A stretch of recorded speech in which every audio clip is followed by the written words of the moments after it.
Well, the day's finally come. Chelsea have new owners. It seems like it's taken forever to get to this point, but in today's video, we are talking what this means for Chelsea, so stick around as we dive deeper into this.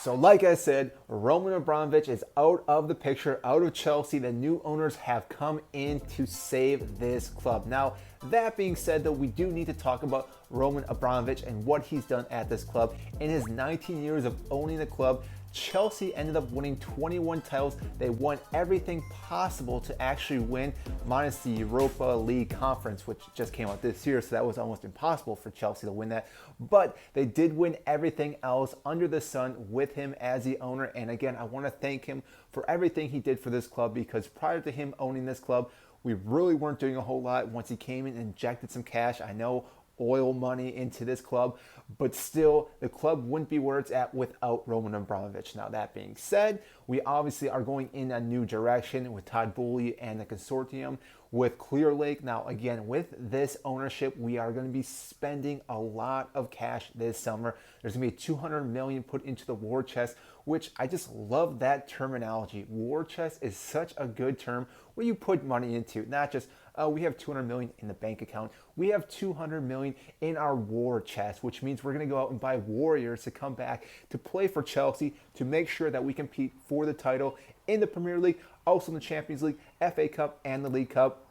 So that way next year we can beat Liverpool if they are in the final again. Now, with this being said, we can start doing any business that we want to. We can start buying players, we can start selling players, we can do whatever we want now since that is finally open. So I'm sure we'll see some players start getting dished out from the club.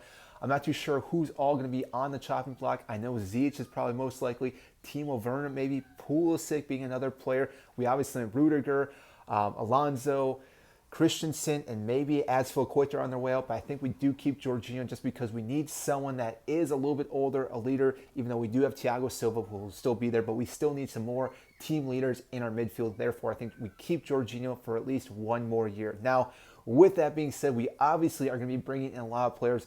Jules Koundé, who's been in London, I'm sure he'll be on the news at some point that he is signing a contract for Chelsea within probably the next 24 hours or 48 hours, because you would think if a player is in London, he most likely is going to be signing papers for that.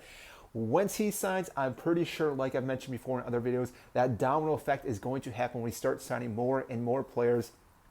Like Tuchel said, Todd Boehly can be the lucky thing that we need. And like I said, with having so much money to spend for this club, this can be a massive impact for our future for this club, because if we had an owner that didn't want to invest in the club, we could almost start stalling out and not really be competing for any titles. But because we have someone that wants to throw a lot of cash into the system and get everything up and running and backing the manager up, which again is a massive thing as well, this can be huge for Chelsea, because we've seen how it works when they backed up Jurgen Klopp at Liverpool. It took him a few years to get everything going, but he found the players that he needs, and now they're one of the best clubs in the Premier League. Pep Guardiola, same thing. It took him at least 1 year to get everything going. And yes, he's bought a lot of players, but still, he's plugged in players into his system that really work for him. And as we know, they are one of the best Premier Leagues ever in history.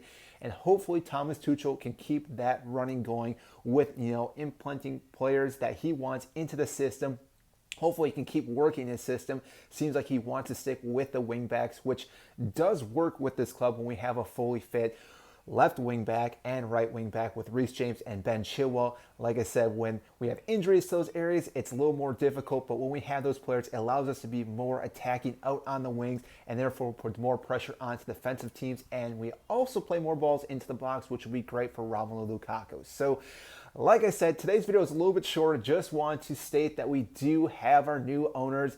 It took forever. It seems like February when this first came out, that was going to be very quick and everything, but it just kept dragging on. Almost the end of May, almost at June is when we finally have our new owners. I'm looking forward to the future of Chelsea and what is going to happen with this club. I'm also curious to see who we buy and sell this upcoming summer window and what we can do next season in the Premier League. Now, if you did enjoy this video, make sure to hit the like button and subscribe down below. I greatly appreciate that. It helps get this video to more and more fans such as yourself. And also, Comment down below what you think about the new owners, who they should buy, who they should sell, and where you think Chelsea's future is going to go. I want to know what you guys think. So that is it, and I will see you next time.